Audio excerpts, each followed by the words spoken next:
انسان جو کام بھی شریعت و سنت کے خلاف کرتا ہے اس کو گناہ کہتے ہیں. اس گناہ سے توبہ کرنا لازم ہوتا ہے. ارشاد باری تعالی ہے وَتُوبُوا إِلَى اللَّهِ جَمِيعًا أَيُّهَا الْمُؤْمِنُونَ لَعَلَّكُمْ تُفْلِحُونَ. اور اے ایمان والو تم سب کے سب اللہ کے سامنے توبہ کرو تاکہ تم فلاح پا جاؤ.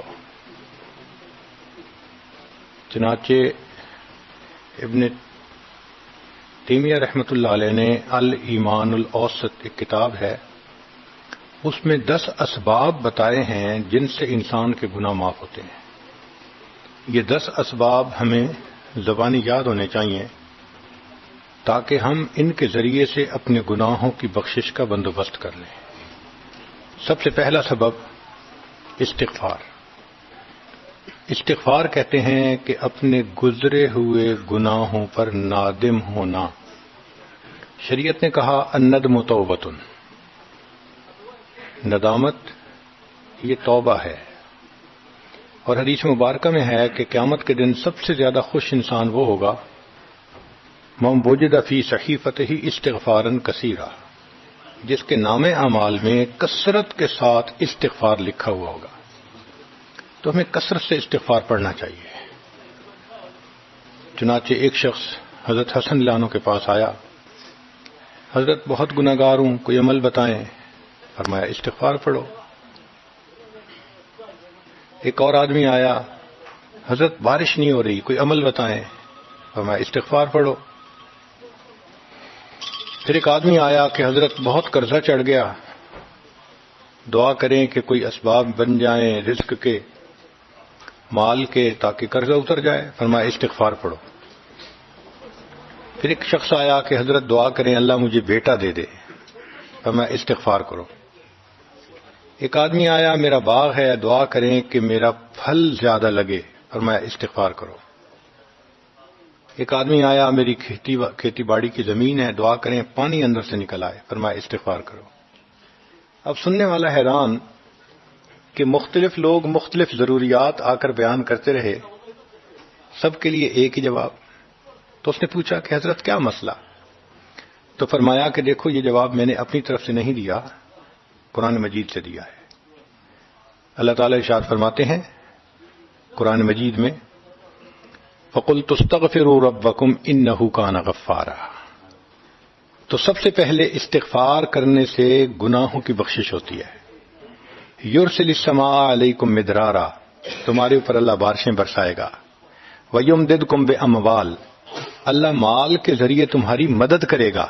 وبنین، اور بیٹوں کے ذریعے مدد کرے گا. ویجعل لکم جنات، اور اللہ تعالیٰ تمہیں درختوں پہ پھل زیادہ عطا کرے گا.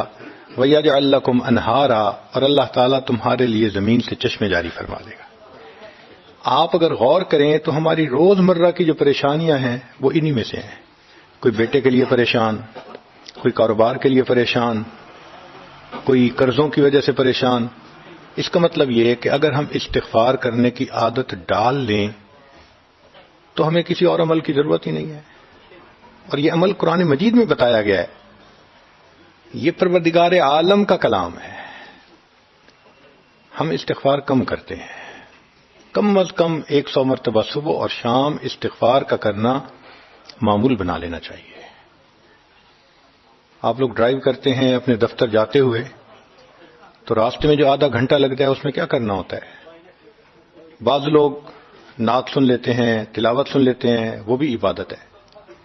لیکن اس سے زیادہ بہتر یہ ہے کہ انسان خود پڑھے کچھ. تو اگر اس دوران آپ استغفر اللہ ہی پڑھتے رہیں تو سینکڑوں دفعہ استغفار نامہ اعمال میں لکھا جائے گا. اور اگر پورا پڑھ لیں استغفر اللہ ربی من کل ذنب واتوب الیہ، تو یہ سونے پہ سہاگے والی بات ہے. تو اپنے ٹائمنگز کو ایسے ایڈجسٹ کریں کہ اس میں درود استغفار کثرت کے ساتھ آپ پڑھ سکیں. کیونکہ حدیث پاک میں یہ فرمانا کہ قیامت کے دن وہ بندہ بہت خوش ہوگا جس کے نام اعمال میں استغفار زیادہ ہوگا. دوسرا سبب ہے توبہ. توبہ اور استغفار بہت قریب قریب ہیں، ان میں لائن آف ڈیمارکیشن ڈالنا تھوڑا ڈیفیکلٹ ہے.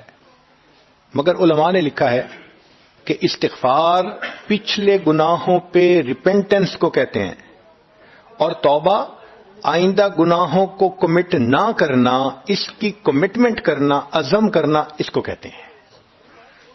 توبہ عزم جازم، ایک عہد کرنا کہ میں نے آج کے بعد گناہ نہیں کرنا، یہ توبہ کہلاتا ہے۔ تو گویا توبہ کا تعلق آئندہ گناہ نہ کرنا، استغفار کا تعلق پاسٹ کے ساتھ ہے کہ میں نے جو کیا برا کیا، اللہ بس میری غلطی کو پلیز معاف کر دیں، اس کو استغفار کہتے ہیں۔ اور یہ استغفار کا حکم اللہ رب العزت نے اپنے حبیب صلی اللہ علیہ وسلم کو دیا، فسبح بحمد ربک واستغفرہ، حکم ہے، صیغہ ہے امر کا۔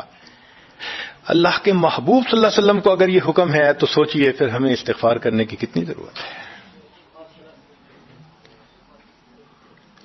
توبہ ہر بندے پہ کرنی ضروری، چنانچہ کافر ہے تو وہ کفر سے توبہ کر کے مسلمان بن جائے، مومن ہے گناہوں سے توبہ کر کے نیک بن جائے۔ جو نیک ہے وہ جو اپنے اعمال کے اندر غفلت ہوتی ہے، نماز کی غفلت، ذکر میں غفلت، تلاوت میں غفلت، اس غفلت سے توبہ کرے، اور جو کہے کہ جی میں تو اس سے بھی توبہ کرتا ہوں، تو بھئی ہم جو اعمال کرتے ہیں یہ اس کوالٹی کے تو نہیں کہ اللہ تعالیٰ کے ہاں قبولیت پا سکیں۔ اب پھر استغفار کرنا کہ اللہ اس کو قبول کر لیجئے، کیونکہ اللہ کے محبوب صلی اللہ علیہ وسلم نے فرمایا ما عبدنا کا حق کا عبادتک، اے اللہ ہم نے عبادت نہیں کی جیسے عبادت کرنے کا حق تھا۔ اگر سید الاولین والآخرین صلی اللہ علیہ وسلم یہ فرماتے ہیں، ہم کس کھیت کی گاجر مولی ہیں، ہماری عبادتیں کیا عبادتیں ہیں؟ تو استغفار کرنا، توبہ کرنا ہم میں سے ہر بندے پر لازم ہے۔ تیسری چیز جس سے کہ گناہ معاف ہوتے ہیں، الحسنات الماحیہ، نیکیاں۔ جو انسان نیک اعمال کرتا ہے تو گناہ دھل جاتے ہیں۔ نیک اعمال کی مثال صابن کی ہے، گناہوں کی مثال میل کی سی ہے۔ صابن جتنا زیادہ لگتا ہے اتنا میل دھل جاتی ہے۔ ان الحسنات یذہبن السیئات، یہاں شیطان دھوکہ دیتا ہے۔ مثلا اگر کوئی بچہ تعلیم پا رہا ہے مگر کوئی گناہ بھی کرتا ہے، تیرے علم کا کیا فائدہ، گناہ تو چھوڑتا نہیں۔ بھائی اگر گناہ کرتے ہیں تو علم تو الٹا ان گناہوں کو دھوئے گا، وہ علم ہی چھڑوا دیتا ہے تاکہ دھونے کا مسئلہ ہی نہ رہے۔ اب عورت سوچے گی میں پردہ تو کرتی نہیں، نمازوں کا کیا فائدہ؟ یہ دھوکہ ہے شیطان کا۔ بھئی آپ نمازیں پڑھتی رہو، اس نمازوں کی برکت سے اللہ پھر پردے کی بھی توفیق دے دیں گے۔ تو نیکی نہیں چھوڑنی چاہیے کبھی بھی، یہ سوچ کے جی میں اچھا تو ہوں نہیں، کیا فائدہ؟ فائدہ ہے۔ جب اللہ فرما رہے ہیں کہ نیکیاں گناہوں کو دھو دیتی ہیں، بھئی گناہ تو ہم چھوڑتے نہیں اور نیکی آرام سے چھوڑ دیتے ہیں، یہ کہاں کی لاجک ہے؟ تو اس لیے نیکی بھاگ بھاگ کے کرنی چاہیے۔ اگر گناہ ہیں تو نیکی اور زیادہ کریں تاکہ نیکی کی برکت سے گناہوں کی ظلمت ختم ہو جائے اور دھل جائے۔ حدیث پاک میں ہے بندہ گناہ کرتا ہے لکھ دیا جاتا ہے، دوسرا گناہ، تیسرا، 5 گناہ کرتا ہے، پھر اس کے بعد وہ ایک نیکی کرتا ہے تو نیکی والا فرشتہ کہتا ہے کہ دیکھو اللہ کے ہاں دستور ہے من جاء بالحسنۃ فلہ عشر امثالھا، اس کو 10 نیکیاں ملنی تھیں، تم نے 5 گناہ لکھے ہیں نا، اچھا تم 5 گناہ مٹا دو، میں نامہ اعمال میں 10 نیکیوں کی بجائے صرف 5 نیکیاں بیلنس وہ ڈال دیتا ہوں۔ چنانچہ 5 گناہ مٹا دیے جاتے ہیں، 5 نیکیاں نامہ اعمال میں لکھ دی جاتی ہے۔ اس لیے خوب نیکی کرنی چاہیے تاکہ اللہ تعالیٰ گناہوں کی ظلمت سے ہمیں محفوظ فرما دے۔ چوتھی چیز جس سے کہ گناہ معاف ہوتے ہیں، دعاء المؤمنین للمؤمن، جو ایمان والے ایک دوسرے کے لیے دعائیں کرتے ہیں اس سے بھی گناہ معاف ہوتے ہیں۔ چنانچہ عمر لانو جا رہے تھے عمرے کے لیے، نبی علیہ السلام نے فرمایا اے بھائی ہمیں اپنی دعاؤں میں نہ بھولنا۔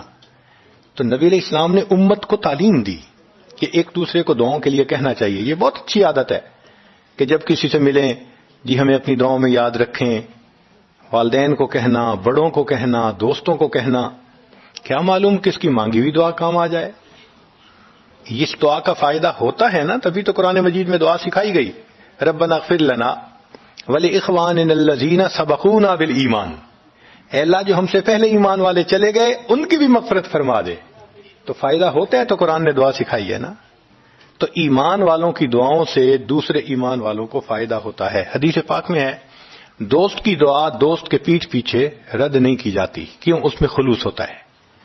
تو اس لیے حدیث پاک میں ہے، مسلم شریف کی روایت ہے کہ اگر کوئی آدمی فوت ہو جائے اور 40 آدمی جنازہ پڑھ لیں جو ایمان والے ہوں، توحید والے ہوں، فرمایا ما من رجل مسلم یموت فیقوم علی جنازتہ 40 رجلا لا یشرکون باللہ شیئا الا شفعهم اللہ فی.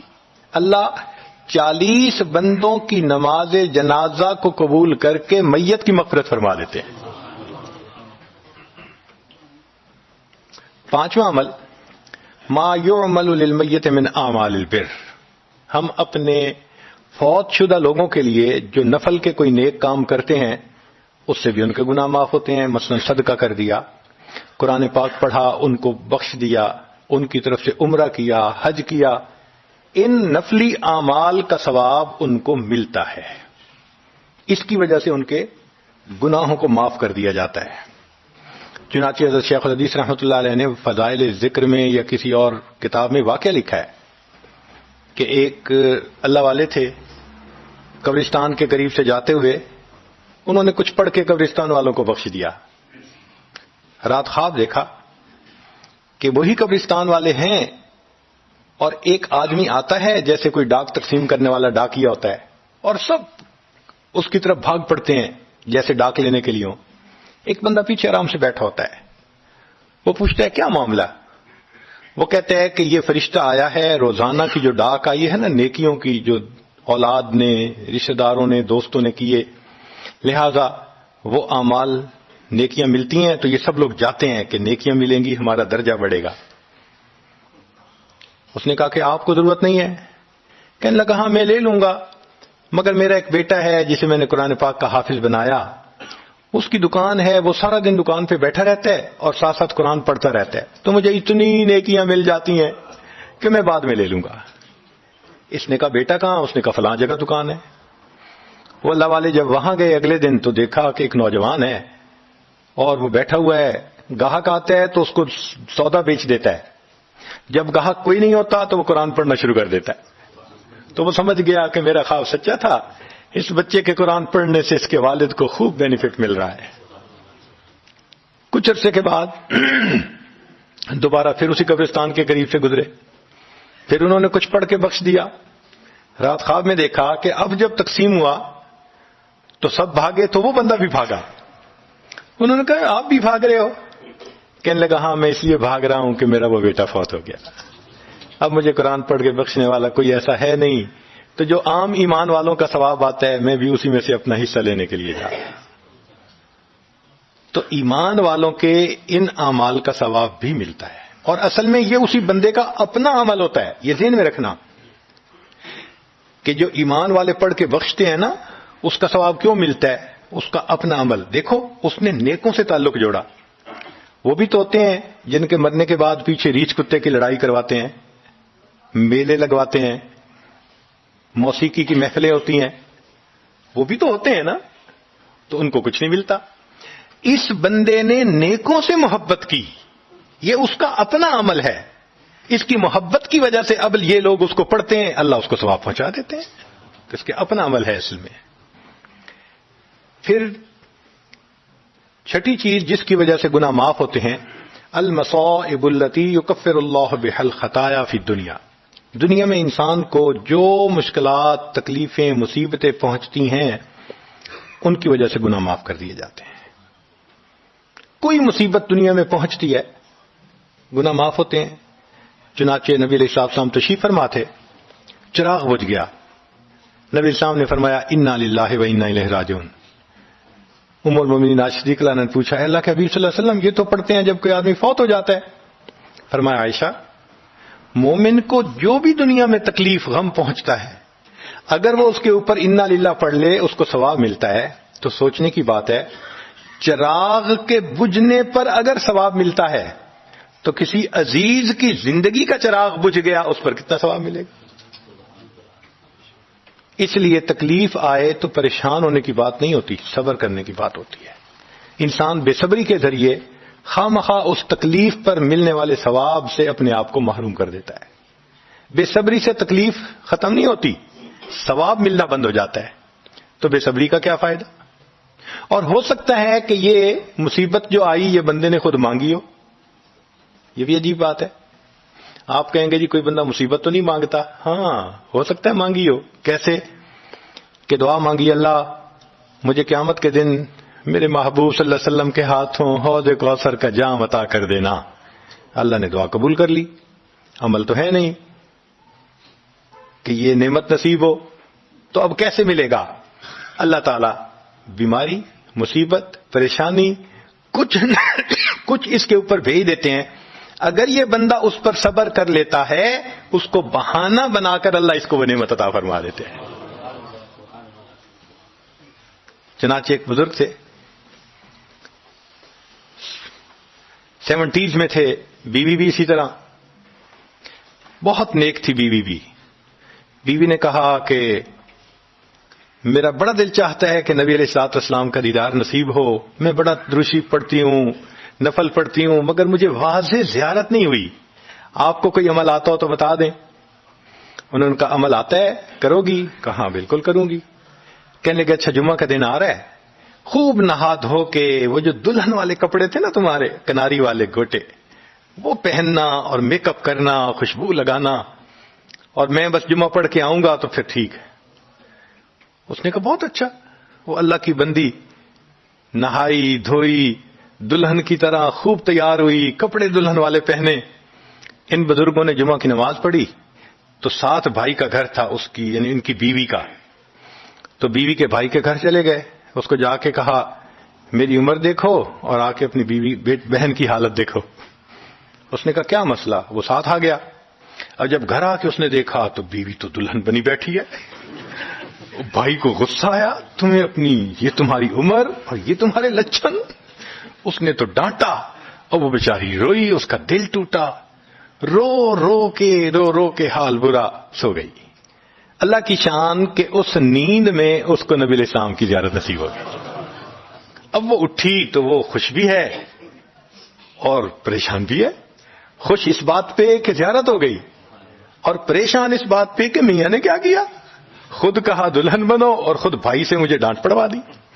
تو پھر اس نے پوچھا کہ آپ نے ایسا کیوں کیا؟ انہوں نے کہا دیکھو میں تمہاری زندگی کو قریب سے جانتا ہوں، میں نے تمہیں اتنا پیار محبت سے رکھا ہے کہ تمہیں زندگی کے کوئی تکلیف نہیں پہنچنے دی. میں نے، تم نے عبادت کی انتہا کی ہے، مگر کچھ نعمتیں ہوتی ہیں جو دل ٹوٹنے پہ ملتی ہیں. تو تمہارا تو کبھی دل ٹوٹا نہیں. تو میں نے ایک بہانہ بنایا کہ تمہیں کہا دلہن بنو، بھائی کو شکایت لگا دی، اس نے ڈانٹ پلا دی، تمہارا دل ٹوٹا، اللہ کو رحم آ گیا. اللہ تعالیٰ ٹوٹے دلوں پر رحم فرما دیتے ہیں. تو ممکن ہے کہ یہ مصیبت، یہ پریشانی اللہ کی طرف سے ہمارے لیے انعام کا سبب بن کے آئی ہو. اس لیے ہمارے بزرگوں نے کہا سکھ دکھاں تو دیواں وار، کہ میں سکھوں کو دکھوں پہ قربان کر دوں. سکھ دکھاں تو دیواں وار، دکھاں آن ملائم یار، کہ دکھوں نے مجھے میرے یار سے ملا دیا. اللہ کو بڑا ترس آتا ہے اس بندے پر جس پر کوئی مصیبت آتی ہے، پریشانی آتی ہے. پھر 7ویں چیز جس سے کہ گناہ معاف ہوتے ہیں، ما يحصل فی القبر من الفتنة والزغطة والروع. قبر کے اندر انسان جب جائے گا تو اس کو وہاں پر زغط قبر پیش آئے گا. قبر دباتی ہے، اس قبر کے دبانے سے بھی گناہ معاف ہوتے ہیں، اور یہ زغط قبر ہر کسی کو پیش آئے گا. سعد لانو ایک صحابی ہیں، نبی علیہ السلام نے ان کا جنازہ پڑھایا اور اللہ کے محبوب صلی اللہ علیہ وسلم پنجوں کے بل چلنے لگے. تو صحابی نے پوچھا اے اللہ کے نبی صلی اللہ علیہ وسلم آپ ایسے چل رہے ہیں؟ فرمایا سعد کی نماز جنازہ میں شرکت کے لیے اتنے فرشتے آسمان سے اتر آئے، مجھے پاؤں رکھنے کی جگہ نہیں مل رہی. پھر حدیث پاک میں آتا ہے کہ نبی علیہ السلام نے فرمایا سعد کی وفات پر اللہ کا عرش بھی 3 دن تک روتا رہا. جن کی وفات پہ اللہ کا عرش روئے، اللہ کے فرشتے جنازے میں اتریں، کیسے اللہ کے مقبول بندے ہوں گے. پھر نبی علیہ السلام نے فرمایا سعد کو بھی زغط قبر پیش آیا. تو اس کا مطلب یہ ہے کہ یہ ضغطۂ قبر تو پیش آنا ہی ہے، ہر کسی کو آنا ہے، کوئی بھی ہو۔ اب یہ عجیب سی بات ہے، مگر اس کو سمجھیں کہ کیوں پیش آنا ہے۔ آپ اگر کسی ریسٹورنٹ پہ جائیں اور جا کے سویٹ ڈش کھائیں یا کباب کھائیں تو بل پے کرنا پڑتا ہے نا، گروسری سٹور سے جا کے کوئی چیز لائیں بل پے کرنا پڑتا ہے نا، ہر چیز کا بل ہوتا ہے نا۔ اس دنیا میں انسان جو مزے لیتا ہے بھلے جائز صحیح، ان کی بھی ایک کاسٹ ہے اور وہ اسے پے کرنی پڑے گی، اور وہ کاسٹ ضغطۂ قبر سے پے ہوگی۔ اس لیے جس کی زندگی غربت میں گزری ہوگی اس کا ضغطۂ قبر بہت کم ہوگا، اور جس نے عیش آرام مزے سہولت انجوائے کیا کاسٹ تو دینی پڑے گی نا۔ تو ضغطۂ قبر تو پیش آنا ہے۔ ہمارے والد صاحب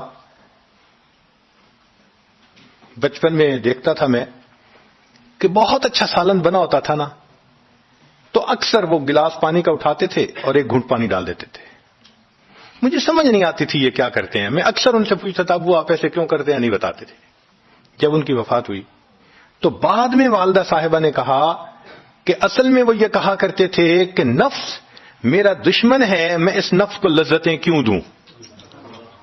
وہ لذیذ کھانے کے اوپر بھی ایک گھونٹ پانی ڈال کے اس کو کم مزے والا بنا لیا کرتے تھے، جائز لذتوں کو بھی کم کر لیتے تھے۔ ہمارا کیا حال ہوگا جو ناجائز لذتوں کے پیچھے بھاگتے پھرتے ہیں۔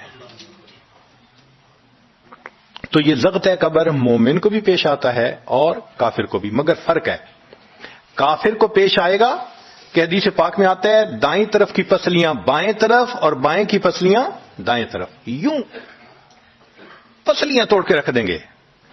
اور مومن کو بھی ضغطۂ قبر پیش آئے گا، مگر مومن کو ضغطۂ قبر تکلیف نہیں دے گا اتنی اگر نیک ہوا۔ کیوں؟ اچھا آپ بتائیں سر میں درد ہو تو آپ کہتے ہیں نا ذرا سر دبا دو، تو تکلیف ہوتی ہے یا راحت ملتی ہے؟ سر دبانے سے راحت ملتی ہے۔ جس طرح سر درد میں کوئی دبائے سر کو راحت ملتی ہے، ایسے ہی مومن کو ضغطۂ قبر تو پیش آئے گا مگر مومن کے لیے راحت کا سبب ہوگا۔ آٹھویں چیز جس سے کہ گناہ معاف ہوں گے، احوال یوم القیامت وقربھا وشدائدھا، قیامت کے دن جو انسان کو ایک وحشت کی کیفیت ہوگی، ہول کی کیفیت ہوگی، خوف ڈر کی کیفیت ہوگی۔ اللہ اکبر۔ امام غزالی رحمۃ اللہ علیہ نے تفصیل لکھی ہے کہ سارے لوگ کھڑے ہوں گے اور سورج بہت قریب ہوگا، پسینے میں شرابور ہوں گے۔ اللہ اکبر۔ اس وقت جہنم کے اندر ابال آئے گا اور جہنم کے اندر سے انگارے اٹھ کر اوپر جائیں گے اور واپس گریں گے۔ فرماتے ہیں اس وقت انبیاء میں سے کوئی نبی بھی ایسا نہیں ہوگا جس کو یہ ڈر نہ ہو کہ کہیں انگارے میرے اوپر نہ آ جائیں۔ اگر انبیاء بھی تھرا رہے ہوں گے، ہمارا اس دن کیا حال ہوگا؟ تو قیامت کے دن کی دہشت اور وحشت کوئی چھوٹی چیز نہیں ہے، مگر اس سے بھی اللہ تعالیٰ ایمان والوں کے گناہوں کو معاف فرما دیں گے۔ پھر نویں چیز جس سے کہ گناہ معاف ہوں گے، شفاعت النبی صلی اللہ علیہ وسلم فی اہل الذنوب یوم القیامہ، قیامت کے دن اللہ کے پیارے حبیب صلی اللہ علیہ وسلم جو اپنی امت کے لیے شفاعت فرمائیں گے، اللہ اس پر بھی امتیوں کے گناہوں کو معاف فرما دیں گے۔ نبی اسلام نے ارشاد فرمایا کہ اللہ رب العزت نے ہر نبی علیہ السلام کو ایک ایسی دعا مانگنے کا اختیار دیا کہ جیسی دعا مانگی جائے گی منان قبول ہو جائے گی۔ تو انبیاء نے دعائیں مانگی، تو صحابی نے پوچھا اے اللہ کے نبی صلی اللہ علیہ وسلم آپ کو بھی اختیار دیا گیا؟ فرمایا مجھے بھی اختیار دیا گیا۔ اے اللہ کے نبی صلی اللہ علیہ وسلم آپ نے کیا دعا مانگی؟ فرمایا میں نے کوئی دعا نہیں مانگی، میں نے اس کو ذخیرہ رکھ لیا، قیامت کے دن جب میری گنہگار امت کا حساب ہوگا اس وقت میں وہ دعا مانگوں گا، امت کو لے کے جنت میں جاؤں گا۔ اللہ کے محبوب صلی اللہ علیہ وسلم کو امت سے کتنا پیار تھا۔ کوئی ماں اولاد کے لیے 23 سال نہیں روتی، جوان بیٹا فوت ہو 2-4 مہینے رو کے پھر نارمل لائف ہو جاتی ہے۔ کوئی باپ اولاد کے لیے 23 سال نہیں روتا، اللہ کے پیارے حبیب صلی اللہ علیہ وسلم امت کے لیے 23 سال آنسو بہاتے، رب امتی رب امتی رب امتی دعا مانگتے تھے، لمبے سجدے۔ ام المومنین عائشہ صدیقہ عنہا فرماتی ہیں کہ محبوب صلی اللہ علیہ وسلم کے آنسو جو مصلی پہ گرتے تھے، مجھے لگتا تھا کہ بارش کے قطرے زمین کے اوپر گر رہے ہیں، ایسے آواز محسوس ہوتی تھی۔ اور اتنا لمبا سجدہ ہوتا تھا کہ کبھی کبھی میں اٹھ کے محبوب صلی اللہ علیہ وسلم کے پاؤں کے انگوٹھے کو ٹچ کرتی تھی کہ ابھی جان تو سلامت ہے نا، تب مجھے احساس ہوتا تھا نہیں ابھی تک نہیں، سجدہ لمبا ہو گیا۔ اتنا لمبا سجدہ کس کے لیے؟ اللہ امت کو گناہوں کو معاف فرما دے، امت کے گناہوں کو معاف۔ چنانچہ جب نبی علیہ الصلوۃ والسلام پر آخری یعنی مرض آئی، بیماری کی کیفیت آئی، تو اللہ کے حبیب صلی اللہ علیہ وسلم کو بخار بہت تیز ہو گیا تھا، اور جو مسجد میں آخری مرتبہ لائے تھے تو 2 آدمی تھے، ایک ادھر تھا ایک ادھر تھا، اور اللہ کے حبیب صلی اللہ علیہ وسلم نے ان کا سہارا لیا تھا اور بہت مشکل سے چل کے تشریف لائے تھے۔ یہ آخری نماز تھی، پھر واپس تشریف لے گئے، بخار اور تیز ہو گیا۔ سیدہ عائشہ صدیقہ عنہا فرماتی ہیں کہ میں نے اوپر کپڑا سا ڈال دیا، کپڑے کے اوپر سے مجھے گرمی محسوس ہو رہی تھی، میں نے پانی کا ایک پیالہ پیش کیا، اللہ کے حبیب صلی اللہ علیہ وسلم پانی کے پیالے میں ہاتھ مبارک ڈالتے تھے اور اپنے چہرے پہ لے رہے تھے، اور جسم تھا کہ جیسے کوئی گرم چیز میں سے گرمی نکل رہی ہوتی ہے، اس طرح وہ بخار سے دہک رہا تھا۔ فرماتی ہیں کہ مجھے محسوس ہوا کہ یہ تو بہت تیز بخار ہے، کبھی ایسا نہیں دیکھا۔ تو میں نے پوچھا اے اللہ کے حبیب صلی اللہ علیہ وسلم، بخار ایسا تو کبھی نہیں دیکھا، اتنا زیادہ تیز، اتنا زیادہ تیز؟ نبی علیہ السلام نے فرمایا عائشہ، مومن کو سکرات موت کے وقت جو تکلیف ہوتی ہے اس پر بھی اس کے گناہ معاف ہوتے ہیں۔ میں نے اللہ سے یہ دعا مانگی تھی، اللہ جب میری سکرات کا وقت آئے تو مجھے تکلیف زیادہ دے دینا، اور اس کے بدلے اللہ میری امت کے گناہوں کو معاف فرما دینا۔ عائشہ، یہ وہ سکرات ہے جس کی وجہ سے مجھے تکلیف بہت ہے، اللہ کے محبوب صلی اللہ علیہ وسلم کو اتنی تکلیف ہو رہی تھی۔ اتنے میں اطلاع ملی، دروازہ کھٹکھٹایا گیا، پوچھا کون؟ جواب ملا جبریل علیہ السلام اور اسرائیل علیہ السلام اجازت مانگتے ہیں آنے کی۔ نبی علیہ السلام نے فرمایا جبریل اندر آ جائیں، تو جبریل آئے۔ اے اللہ کے حبیب صلی اللہ علیہ وسلم، اللہ نے آپ کو یاد فرمایا ہے۔ نبی علیہ السلام نے فرمایا جبریل، اللہ تعالیٰ سے پوچھ کے یہ پہلے بتاؤ میرے بعد میری امت کا کیا حال ہوگا، پہلے پوچھ کے بتاؤ۔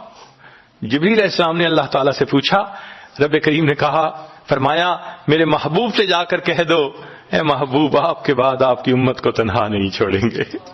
جب نبی علیہ السلام کو تسلی ہو گئی، محبوب نے فرمایا اچھا ملک الموت کو بھی اندر آنے دو۔ اللہ کے محبوب صلی اللہ علیہ وسلم کو امت سے ایسی محبت تھی، اللہ اکبر۔ چنانچہ حدیث پاک میں ہے کہ نبی علیہ السلام نے فرمایا خیرت بین ان یدخل نصف امتی الجنہ و بین شفاعہ، اللہ رب العزت نے مجھے چوائس دیا، اختیار دیا کہ اے میرے حبیب صلی اللہ علیہ وسلم آپ چاہیں تو آپ کی آدھی امت کو بلا حساب جنت بھیج دیں گے، اور آپ چاہیں تو جن کی آپ شفاعت کریں ان کو بھیجیں گے۔ نبی علیہ السلام فرماتے ہیں فاخترت الشفاعہ، میں نے شفاعت کو چن لیا، لأنہا اعم و اکثر، اس لیے کہ میری شفاعت پر آدھی سے زیادہ امت کے لوگ جنت میں چلے جائیں گے۔ اللہ اکبر۔ پوچھنے والے نے پوچھا اے اللہ کے حبیب صلی اللہ علیہ وسلم اترونہا للمتقین، کیا آپ کی شفاعت نیکوں کے لیے ہوگی؟ فرمایا لا ولکنہا للمذنبین الخطائین المتلوثین، نہیں میری شفاعت میرے امت کے گناہ گاروں کے لیے ہوگی۔ اللہ کے حبیب صلی اللہ علیہ وسلم کی شفاعت کا نصیب ہو جانا یہ بھی گناہوں کی بخشش کا سبب ہے، مگر شفاعت کس کو نصیب ہوگی اس کی بھی تفصیل سن لیجئے۔ کچھ لوگ ہوتے ہیں سنت کو دیکھتے ہیں ان کا دل خوش ہو جاتا ہے، وہ سنت رکھنے والے کو انکریج کرتے ہیں، اس کو مورل سپورٹ دیتے ہیں، نہیں تم نے اچھا کیا۔ اور کچھ وہ ہوتے ہیں کہ جو دیکھتے ہیں چہرے پہ سنت سجی، کیا ملا بن گئے، کیا تم نے چہرے پہ کر لیا۔ علماء نے لکھا جس نے سنت کو دیکھ کر ناگواری کا اظہار کیا اس نے اپنے آپ کو شفاعت سے محروم کر لیا۔ یہ نہیں ہے کہ ہم سنت کا مذاق بناتے پھریں اور ہمیں شفاعت نصیب ہوگی، نہیں، احترام ہو دل میں سنت کا، نبی علیہ الصلوۃ والسلام کی ایک ایک سنت پہ قربان ہو انسان، جب یوں محبت ہوگی تو پھر نبی علیہ الصلوۃ والسلام کی شفاعت بھی ان کے لیے ہوگی۔ 10واں سبب جس سے کہ گناہ معاف ہوں گے، رحمت اللہ و عفوہ و مغفرتہ بلا سبب من العباد۔ قیامت کے دن انبیاء کرام شفاعت کریں گے، بخشش ہوگی، پھر علماء کریں گے، شہداء کریں گے، پھر سب جنتی شفاعت کریں گے، حتیٰ کہ کوئی ایسا نہیں رہے گا کہ جو کسی اور کی شفاعت کرے، اور وہ لوگ جہنم میں ہوں گے کہ جن کا کوئی جنتی واقع بھی نہیں ہوگا۔ اللہ اکبر، سالوں وہ جہنم میں جلتے رہیں گے، جلتے رہیں گے، پھر ایک وقت آئے گا کہ ان میں سے جن کے دل میں تھوڑا سا بھی ایمان ہوگا نا، اگرچہ اس کی شفاعت کرنے والا کوئی نہیں ہوگا، ان کو بھی اللہ بخشنے کا سبب بنائیں گے۔ وہ کیسا ہوگا؟ حدیث پاک میں آتا ہے کہ یہ جو ایمان والے ہوں گے نا، ان کے اور کافروں اور مشرکین کے درمیان جو دیوار تھی نا آگ کی، اس کو ذرا ٹرانسپیرنٹ اللہ بنائیں گے، تو مشرکین دیکھیں گے اور کہیں گے اوہ ہم تو جل ہی رہے تھے، اور تم تو کلمہ پڑھتے تھے، تم بھی یہاں جل رہے ہو۔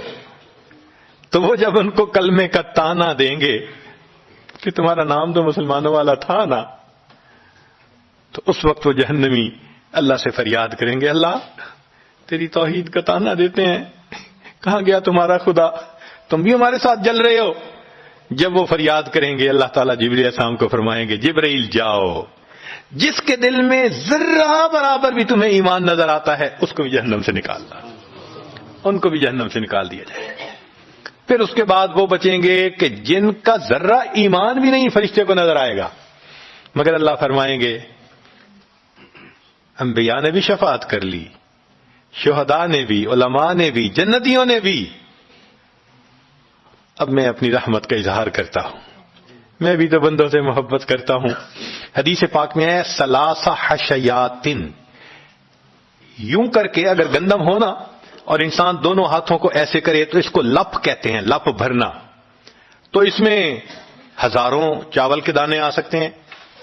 سوچئے اللہ رب العزت لپ بھریں گے تو وہ کتنی بڑی ہوگی، کھربوں لوگ ہوں گے، ایک لپ کو بھر کے نکالا جائے گا، پھر دوسری کو نکالا جائے گا، پھر تیسری لپ بھر کے نکالیں گے، پھر ایک حوض ہوگا، کہا جائے گا جہنمی کو اغتسل فی ھذا الغدیر، اس حوض کے اندر تم جاؤ غسل کرو۔ جب وہ غسل کریں گے بالکل ان کے جسم صحیح سلامت ہو جائیں گے، پھر اللہ تعالیٰ ان کو جنت عطا فرمائیں گے، مگر ان کے ماتھے پر لکھا ہوا ہوگا اتقاء الرحمن، کہ رحمان نے اپنی رحمت سے ان کو رعایتی پاس کر دیا، وہ جنت میں جائیں گے۔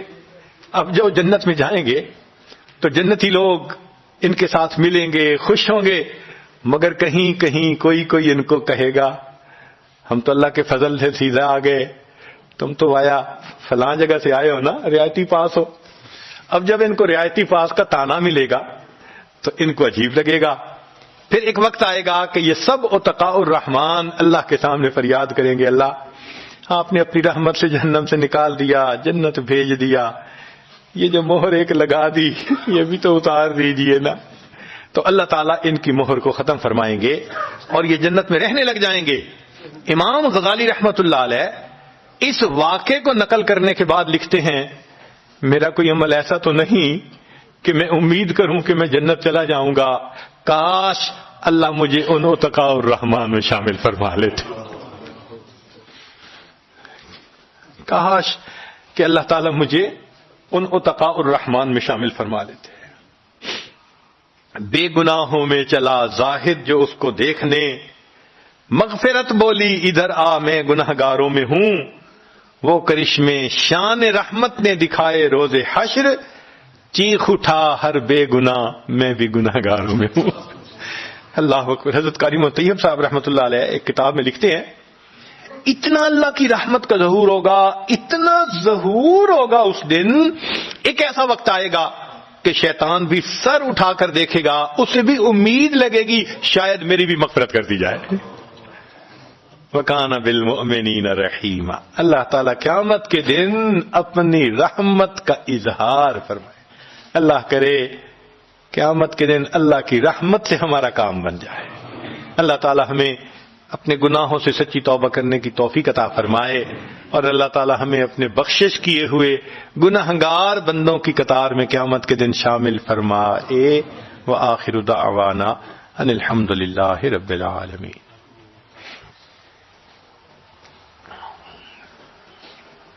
دعا سے پہلے یہ عاجز توبہ کے کچھ کلمات پڑھائے گا، سچے دل کے ساتھ پیچھے پیچھے پڑھتے جائیے. نیت کر لیجئے کہ ہم پچھلے گناہوں سے سچی پکی توبہ کر رہے ہیں، آئندہ نیکوکاری کی زندگی گزارنے کا دل میں ارادہ کر رہے ہیں. الحمدللہ وکفا وسلام علی عبادہ الذین اصطفی. اما بعد، یہ کلمات پڑھیے. بسم اللہ الرحمن الرحیم.